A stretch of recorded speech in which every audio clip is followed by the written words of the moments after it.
maximize the resources you have, and then God will materialize new ones, right? That's kind of what we've lived by. So in other words, do the best with what you've got, and God will bless it, right? He will give the increase.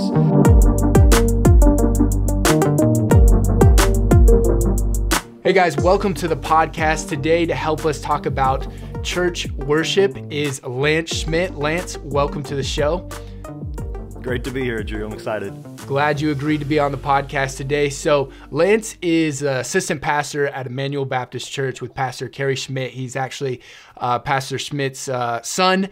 And so there's a great duo there. But Lance is a talented guy who is in charge of their worship and their media. But today I've asked him to talk specifically about worship. And he has just an incredible team around him of musicians, vocalists, people who just really make the name of God known in their community through music. And so I wanted to have him on the show, on the podcast, to talk through that and more of like the behind the scenes, the nitty gritty about how that is accomplished. So Lance, let's just get to know you a little bit, how you got to Emmanuel and leading worship at Emmanuel, how that is, and tell us a little bit about yourself. Yeah, I mean, just to give you just a quick little story on the church. When we came here about 8 years ago, there were about 85, 90 people just kind of holding on for dear life, about to sell the church building that we're in right now that seats about 900 people.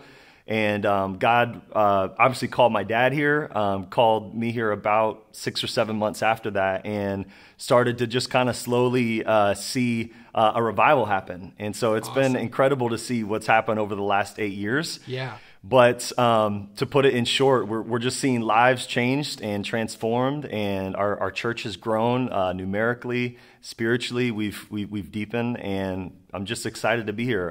When I first came on as like a part-time youth pastor, and it wasn't about 6 months into that one Sunday afternoon, my dad said, "Hey, why don't you lead the music tonight?" And it was a pretty short notice, and I'm like, well, I've taken, congregational song leading at, West Coast Baptist College with Les Wall, so I can probably do this, right?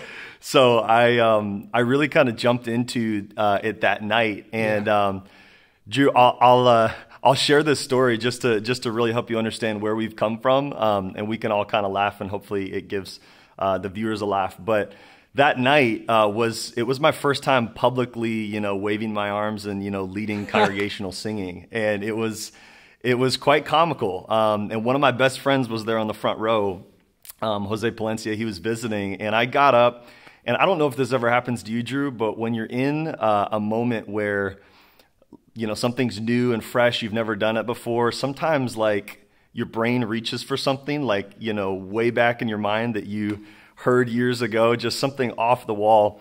And my brain did that. And I actually, we had this guy in college, you know him, but he would lead the singing congregationally for every chapel service at West Coast Baptist College. And he would always say, just these random phrases. And one of these random phrases stuck in my mind. And that day, it came out, and I wish I could just grab the words and put them back in my mouth. Oh, that's awesome. But as we're leading congregationally, we came to the last verse, and I said this phrase. I said, let's hit those high X's, Y's, and Z's. And I really kind of said exactly, just really reached far back into my mind. And I just remember everyone looking at me like, this is so awkward, And I came down. Who is this guy? X's, Y's, and Z's. I came down, to my best friend who was sitting on the front row, and I said, "Dude, how'd that go? Like, was that okay?" He's like, "Yeah, that was good. That was good." He really tried to encourage me along. He's trying to encourage you, not make you feel so bad. Like, it's okay, yes, we'll get it next time. It was horrible. So, worship leaders, wherever you're at musically right now, you probably are in a similar situation that I was, or you have been, and it's okay. We all come from, humble beginnings, and that's kind of how it got started. So it's fun. That's awesome. So then from there, I mean, you started not thinking you were going to lead worship, and your dad says, get up there and you're going to do this, in one way or another. And from there, you took that responsibility on. and you started building a worship team or a worship music ministry. Tell us about like some of those challenges in the early days and like building a team, getting people involved, or, you know, some people who have been there for a long time and then maybe just saying like, we're going to do things a little bit differently, or I don't know. What were some of those challenges? Yeah, I'd say there were a few challenges that I'll touch on. Probably the first one was there was a major learning curve because in college I didn't study music. You know, once I got to college, I kind of looked around. I'm like, there's a lot of talented people here. I'm just gonna like, you know, kind of float and, you know, do my thing and you know, study, you know, youth ministry. Church ministries. But when I was in 9th grade, my parents gave me a classical guitar, and I started to, you know, kind of dink around on that and started to learn chords and finger picking and just some basic things. But when I got to college, I kind of dropped that and I didn't study music. So coming into this, there was a huge learning curve as far as just understanding music in general. To this day, you're going to laugh at me. I still don't know how to like read sheet music really. I can kind of look at it a little bit and know, but our music pastor doesn't know sheet music. Yeah, he doesn't know. It's actually more common than you think. So don't knock me too much. But so that means I could be qualified as a music pastor then, you know, because I don't know. You probably could. You probably could. It's really not that hard. No, but there was just a major learning curve as far as learning, you know, chord charts and you know, structures of songs and stuff. So, major learning curve, challenge number one. Challenge number two is there really wasn't much talent to draw from here in our church. And I say that very respectfully because the 90 to 100 people that were here are just great people, and many of them are still here. But we had a dear lady in our church who stepped up to be the church pianist, and she really did her best and really helped kind of fill that role during that time. But even with just her playing the piano and me waving my arms, it was sometimes even hard to stay together, even during that. So there was definitely like some challenges as far as just, man, if we're going to go forward, like how is God going to do this? Like we don't have any talent to draw from. And that was, you know, obviously challenge number two, we could talk about that later. Challenge number three was we had very little resources. And so I'm very familiar with trying to do things on, you know, a shoestring budget, much like you're probably familiar with trying to do that in church work with video, you know? And so we were just doing all we can. I mean, I'll talk about this later, but I mean, just something as simple as like getting a music subscription to a website, something that's like a couple $100 a year. It was like, okay, can we do it? You know, like we really didn't have the finances. Our church was bleeding money out of savings every week. And it was just a bad situation. So little resources was probably our third challenge. I don't know if you want to go into kind of how we started to overcome those challenges, but those are them. Yeah. So, what I want to go into is when I look at Emmanuel's music and the worship team, I really see sort of a branded like a theme, and I think a lot of churches do that, but I think it's unique. Maybe the circle that we're involved with, and it's part personality, probably your dad's personality, part you. And I want to like talk about how you've sort of created that. And I don't know if I'm using the correct terms of like branding a music ministry, but like your bread and butter, it doesn't really seem like you're just trying to copy the church down the road, the cool church down the road or something. You're really trying to do it from an authentic heart of worship, trying to be biblical with it. But you're Lance up there with your guitar. You're not just the piano guy because, you know, the sheet music and everything. You're using what you have, but you've built this. And that's hard to do. It's not easy because my mind goes straight to, or a lot of people, I think we go straight to comparing ourselves with someone else and we try to mimic them. And that is definitely a hard thing, but I think you've really owned your originality. And from being someone who hasn't like just been completely musical their whole life, like that music was your life. I mean, we all love music, but it wasn't like you went to school for it and everything, to then jump into something new and then make it original in that sort of theme. Tell us about how Like, even if you thought about that or how you did that and what that process was. Yeah, for sure. I'd say first and foremost that it starts with, I think, a team spirit and just collaboration. Yeah. And I guess what I mean by that is collaboration with your pastoral team, and I guess primarily the relationship between the worship leader and pastor.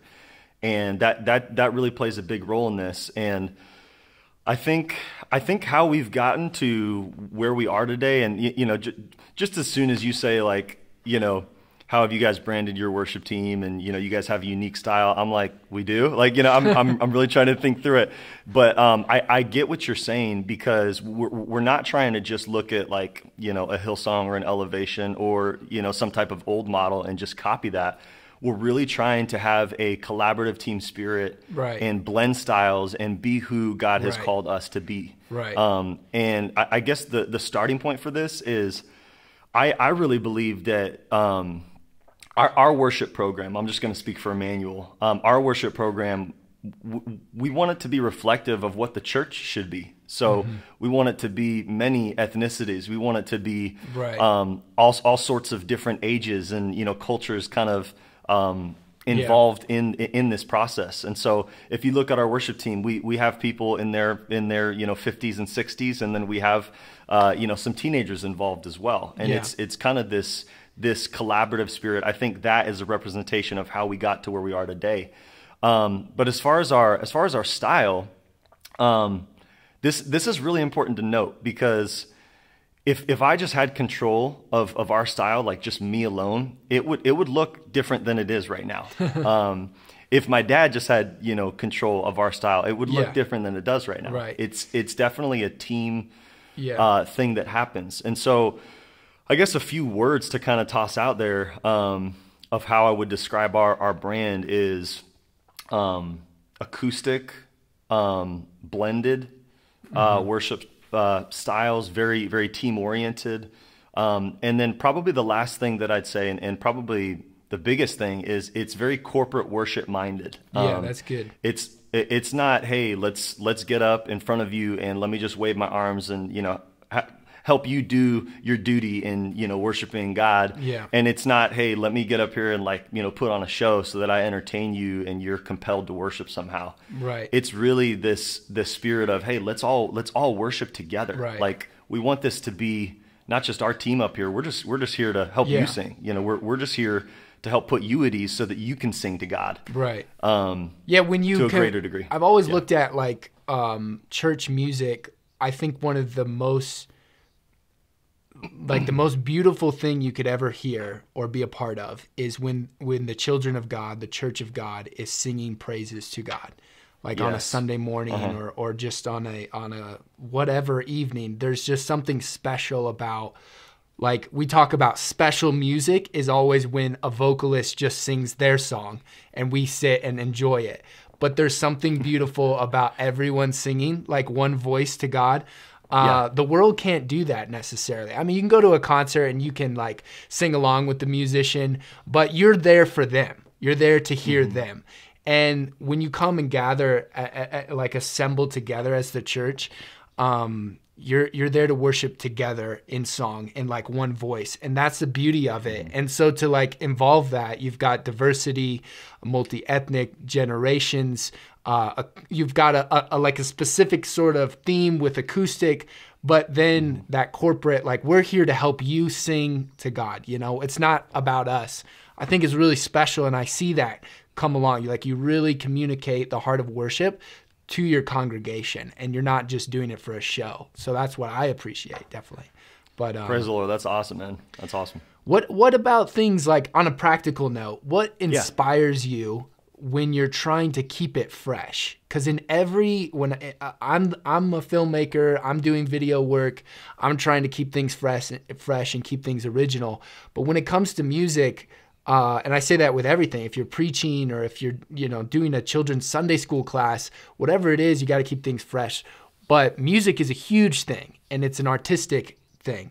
What do you do to inspire you, keep things fresh with your team, you individually? Yeah, I'd say Probably one of the biggest things that we do, and it's so simple.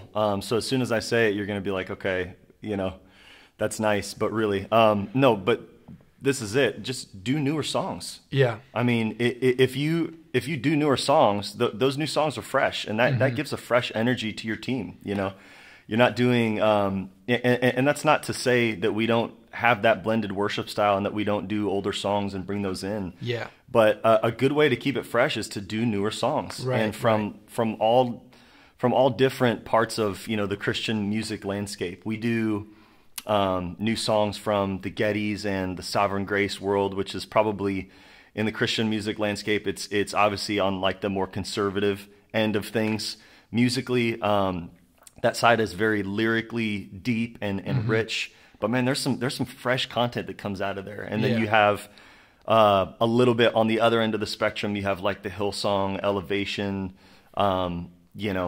type of songs that are coming out of there, and there are some deep, rich songs from there as well, and some great songs to draw from. Yeah. So I'd say just to keep it fresh, do newer songs from all of those different types of genres. One thing I guess practically is I'll constantly be on iTunes or subscribe to different playlists, so that when new Christian music comes out, it's fed to me, and I'm keeping that fresh. I'm always listening to what's the latest, and I'm vetting that stuff, obviously, doctrinally, looking at the lyrics, all that stuff, but just kind of staying on top of that. And then another thing that we've done is we've just built this culture in our team of, hey, send me songs. Hey, if you guys have ideas, again, it goes back to that team spirit. This isn't just me leading this whole area and doing what I want. Our team, every single day, I promise you, every single day, I get a text from at least one of our 25 team members. Oh, that's hey, this awesome. is a great song. Check this out. Okay, so let me this. I think is a huge thing with church, and it's not just like trying to be Hillsong or Elevation or just trying to mimic Getty music or anything like that, but just keeping things fresh by always doing something new. But it's not like new songs, like we're having a new song Sunday where every song is new and you don't know what's going on, but mixing those in. Like, tell us that process. Like, what do you do to your congregation to introduce a new song? How often do you sing it? Do you sing it twice? Do you introduce it like, all right, this is a new one, guys, so we're going to sing it first, the front line or the worship team, and then I want you to join in? Does it always change? What's that process like? Yeah, that's a great question. We do it lots of different ways. Early on, when we didn't have another means of doing this, we would actually introduce it with our choir. So I'd give the song to our choir. We'd learn it. The church would hear it through the choir. To those that are maybe even in your church more like conservative minded, they're like, oh, well, I heard the choir do that. That was a great song. Yeah, let's sing it. Right. It's a little more, it's a way to kind of ease it in. Lately what we've done, and we do still have one special every Sunday. It's always right before my dad preaches. That's more of a preference thing for him to kind of get his heart prepared. Yeah. But with that, sometimes we use that special time to kind of introduce a new song, and we say, hey, before we even start it, as the intro's going or something, I'm like, hey, church, this is going to be a great song that I want you guys to learn. And right after we're done, we're going to sing it again. So, Okay. Or sometimes I'm like, hey, if you know this, why don't you sing this along with us? Or, hey, we're going to learn it next week. Yeah. That's the second way. And then sometimes we do a new song on Sunday. And after that first verse and chorus, I'll say, hey, how many of you that was your first time? And they all raise their hands. Right. And I'm like, hey, sing it strong now in the second verse. And we go, Let's segue into some like big service preparation and how you guys do that, because you do have a number of, I would call them maybe special services, and we all do as churches, whether at Christmas or Easter or Anniversary Sunday or something like that. You guys do those so well, as I've seen on your live stream, and it takes a lot of effort to do that. And some churches are smaller than Emmanuel. I mean, a lot of churches, you guys are a bigger church, but you had to start somewhere, and you guys started with a small music team, and you've grown that. But tell us about your preparation process. When do practices start? We talked a little bit about what inspires you or how you do that. How far out in advance do you prepare these things? How do you get people involved with all these practices? Tell us about that preparation with your special services. Yeah, for sure. Preparation is obviously huge for any team that wants to be successful. So preparation is a huge part of what we do here. At the same time, sometimes you can tend to overwork your team sometimes, or maybe even over prepare, and now you're burning people out. So there's kind of a fine line that you kind of have to walk with that stuff. I always tell our team at every training we do, I say, guys, it's a saying that I heard a while ago, and it stuck with me. And I always tell them, I say, we sweat in preparation so that we don't bleed in battle, right? Like, yeah, that's what we do. So that's good. It's definitely a big part of what we do. I'd say first and foremost, every week right now, and this is more recent that we started this, but every week right now we have a music production meeting, and that's every Monday, and okay. it's at like 10 a.m. and I Zoom in our pianist. She helps me kind of coordinate things and think through the musical aspect of things, and then every now and then I'll Zoom in somebody else who's kind of a core part of our team, and we'll talk for sometimes 20 minutes, sometimes an hour. And in that meeting, we talk through just kind of some regular weekly things. So we talk through like, hey, how's our team doing spiritually? How are our team relationships? Are there any care needs?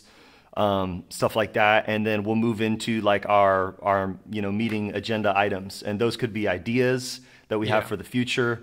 And that's where kind of, planning for big events comes in as well. Just having that weekly, let's touch base, let's make sure that the ball is moving forward. And so that's a big part of it.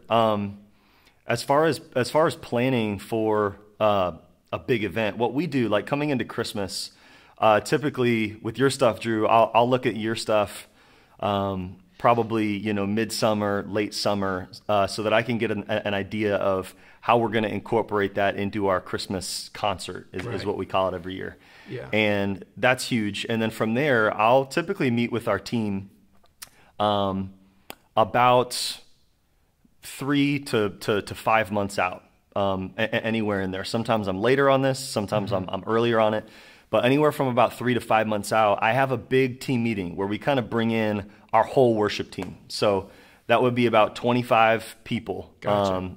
That includes our band, and then what we just call our front line, who's kind of with me singing.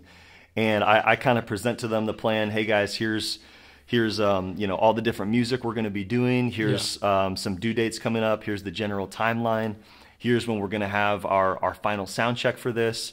So here's the plan. And in doing that, I'm really just trying to inspire them, cast vision, get them on board so they're excited about this, and really trying to get them to buy in. And once they do, I know that the next 3 months that we have between now and Christmas are going to go well because they're bought in. They're all in on this vision. Right.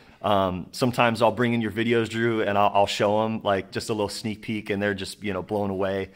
And so it's cool. It's really crucial to have that meeting with your team. And then from there, I have from there, I would say empower your leaders to make decisions. So from that meeting, say, hey, Amanda, make sure that you check in with this group. Make sure this gets done. Hey, David, make sure that as we're coming into this video that you're reminding me of this, or, that you're working on this. Really empower them to help make those decisions. And then I would say calendarize like some check-in dates where you're going to, 2 months out, 1 month out, where you're going to check in with your core team leaders and check in with the team. Hey, how's that coming? So that you don't come to the day before and there's surprises. Right. And then the last piece to that would just be having that day before practice where we all get together and this whole thing comes together. And I tell my team every year, hey guys, there's going to be about 2 times a year where I ask more of you, and you're going to be here for 2, 3, 4 hours. Yeah. And it's Christmas and Easter, Yeah. So prepare for it. Here's the dates. And that last meeting, that sound check, that, rehearsal, whatever you want to call it, is huge. Yeah. And I always find that hard. Like, we're asking a lot of times volunteers or people that help to be on set for a film, whether acting in it or helping, record sound and things like that. But you're doing this week in and week out, and you probably have a rotation of your music team. But then when it comes to a big event, it's like all hands on deck, and it's a hard thing to do. I always feel like I'm making, volunteers, like I always am very sensitive at trying not to make people uncomfortable. But I think that's wrong sometimes when I mean, you can only do so much, and you say, you know what, this is, if you want to serve, if you want to help, you can. Or you don't have to help at all, but we're just going to do this, and it's going to take a few extra hours or a couple of days of practice. And if you want to be a part of it and see the reward at the end of all that hard work, you can, or you don't have to. But I kind of find myself with that. Like, you can only sugarcoat the service so much. Like, you know what? It's just going to be hard work. That's what it is. We're just going to do it. And that's part of it. But, that's so true, man. To kind of chime in on that, the times that I've undersold the commitment for something are times typically when that event falls flat, or a team member goes, halfway through, I don't know if I want to be a part of this, or I can't, I've found, and I'm more to the end of the spectrum where I don't want to bother people. Like, I'm very sensitive to their schedules and how busy they are. And a few years ago, somebody really challenged me, and I went to this conference where they basically said, hey, if you don't call your team to a challenge, if they don't have a challenge that they can seek after and own, they're not going to be passionate about it. They're not going to be inspired. It's going to be something that is, if it's too easy, it's like, well, anyone can do this, But if they feel uniquely called to be passionate and be inspired to use their gifts and called to a challenge, they're going to be more invested. So right, that's really good. So Lance, you and your team decided to use the gift a couple years ago in your Christmas service, and I want to talk a little bit about how that went. Like, was it effective? Or would you do something like that again? And did you do something different? But how did it impact your community? Talk about how using the gift film in your church went musically and just overall in the service. Yeah, using the gift film was huge because it added just another layer to communicating God's word and communicating just kind of the overall experience that we wanted them to have. So that, I mean, just finding your website, finding your resources, Drew, was huge for us. And so shout out to Meridian Films. But I would say probably the biggest thing that it did for us is it gave us layers of communication. So, and anytime you want someone to have a good experience, there are layers of communication that you kind of have to think of. I mean, music communicates, right? You think of video communicates. Something as simple as smell communicates, human interaction communicates, humor communicates. There are, you think of some of the best experiences that you've been in, whether it's at Disneyland or whether it's, some type of movie that you've watched or some type of immersive experience. Right. There's not just one medium that they're communicating through. They're using different realms of, communication. And so this just added another layer to that. No longer was it just this Christmas concert. It was kind of this back and forth experience from going from video to an in-person talk to, music to congregational singing. It just gave us layers of communication. Probably, I don't know if this story will be valuable to anybody, but I'm going to tell it. Probably one of my favorite Disney attractions is at Hollywood Studios, and it's down in Orlando. And there's one attraction there. It's called, I think it's called like the Frozen Experience, and it's based on the movie Frozen. Have you been to that, Drew? No, I have not. Okay, I'm going to tell you about it real quick. So you go in, and you're sitting in a theater, and they have all of these, it's kind of this immersive, interactive experience. They have projection on the walls. They have screens up on the stage. They have real live actors that come out and do things. They have physical experiences that kind of add to the mix as well, smells. And there's just this whole experience. It's actually called, I think, the Frozen Sing-Along. So I'm just like a giant kid in there, singing along. But it's probably one of the coolest experiences at Disney if you get a chance to go to it. Yeah. And why? Because they're thinking through the different layers of communication and different realms they can communicate through. And so I kind of tried to bring that to our church. Like, man, how do we, from the moment a guest or an old-time church member walks through the door, how are we thinking through this big event, what they're experiencing? Just something that's really big in my life, but also I think what you've done at Emmanuel through the worship team. And that is finding the balance between the reality of your resources and stretching yourself by faith. And what I mean by that is a lot of us have a small budget. We have a small team. We have small knowledge sometimes. We're learning a lot. And Lance, you started that way. Now, some people would say, well, we started, Pastor Schmidt, he's an author of books. He's a great speaker. He's going to be a great pastor. He'll lead the church on, but your dad gave you the music ministry. And although you might have had a larger church than other people, you still started very small to where you are today. It's grown so much. You've streamlined it well.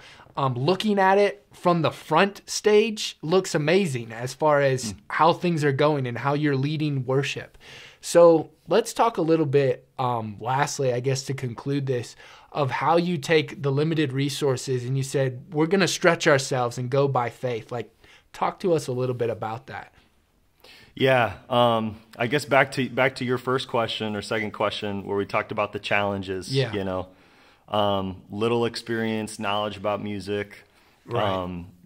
not much talent to draw from, and little resources. And probably the biggest thing that we've done, and before I get into that, I do want to back up and say it is easy to look at, a big church or a church that, other people are looking to as an example and be like, well, things just came together for them, they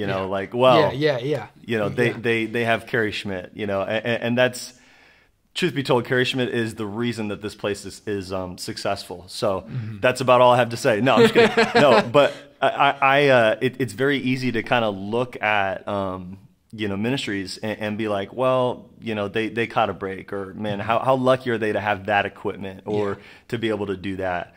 And I do just want to back up before I get into this and say that wasn't us. Like we didn't have, if you were to ask me 8 years ago, what's your guys' budget for media? Zero, nothing. Again, we were bleeding out of savings into many different areas. So we had zero media budget, zero worship budget. Right. And so right there with you, if you're a worship leader, worship pastor, media pastor listening to this today, been there. And the biggest thing that we did, but to be honest with you, I know I joked about my dad earlier, but he ingrained this in us. Maximize the resources that God has given to you. Yeah. God will not. It's that old principle that's found in the scriptures. God is not going to bless you with more until you are maximizing the resources, like stewarding what you have. You. Yes. Yeah. Maximize the resources you have, and then God will materialize new ones, right? That's kind of what we've lived by. So in other words, do the best with what you've got, and God will bless it, right? He will give the increase. The second thing that I'd say is talent attracts other talent. And so the better I got at what I did, it attracted other talent. And then the better that we got at what we did as a team, that talent attracted more talent, and even better talent, to some degree. And it's amazing how that works. Jensen Franklin is a pastor down in Georgia, and he always says, if you deepen, God will broaden, and that's a principle that I've tried to live by. If I deepen myself, my passion, my skills, abilities, my knowledge, God's going to bless that, and he's going to bring other people to the table to help with this vision, That's huge. And I guess the other thing that I'd say is speaking particularly to someone who's involved in like a church revitalization or trying, like maybe a church that's been stuck in its ways traditionally and they're trying to kind of steer the ship. I will just say, and I know this is obvious, but it's not going to happen overnight. If it happens overnight, you're going to lose a lot of your church and a lot of the resources that God has already given you, right? There's going to be somebody, talented in that congregation that you lose because you just kind of quickly went to something else, and you didn't give God a chance to kind of over time steer their hearts. Yeah. And so speaking directly to that person, you've got to give some time for that change. And here's what I'd say for that. Target your end goal and then take small steps, incremental steps to get there. So, 4 years ago, it didn't look like, the end goal that I had pictured even 4 years before that. Even now, it doesn't fully look like the end goal that I pictured 8 years ago or even 4 years ago. Yeah. But we are working to get there. I just last month had a meeting with our music team talking about, hey guys, here's the next steps that we want to take. Yeah. I want you guys to loosen up as you're on the stage. I want you to think about what you're singing about. I want you to enjoy it. I want you to immerse yourselves in it. I want you to think about that truth. And there's so much that we've talked about with next steps, but man, you can't accomplish it overnight. Look at that end goal, right, and then make sure that every week, every month, every year, you're taking those incremental steps to get there. Yeah. And that's huge. Wow. Yeah, that's some great stuff. Some stuff I learned today already. Just from hearing you talk. Just that patience, I think, is important. I think faith is something that drives, and we use that term driven. If it's someone who is an individual who's driven, but faith drives you to the next step. But as you're driven, you're waiting. And there's a complete paradox of when you think of Abraham, in the wilderness and what they were doing, or the children of Israel even too, that there is this going by faith, but while you're going, you're waiting. And I think, whatever you're doing, listening to this, whether media or worship or just a pastor going through something, we all have those monuments or we all are on a journey of faith, hopefully. And we have to be patient, but we also have to drive to the next step. And that is a hard part, that tension. But I've learned so much just listening to you. And I'm not, I guess you could say, a music expert. However, I think we're all wired for music, and we all worship through music in other ways. But I was really encouraged by this conversation. So thanks so much, Lance, for joining us, and really appreciate it. And we'll have to have you on again. And thanks for using the gift film a couple years ago. That was awesome to see you guys using that. But thanks so much for your wisdom. I appreciate it. Thanks, Drew. Appreciate it, man. It was great talking with you.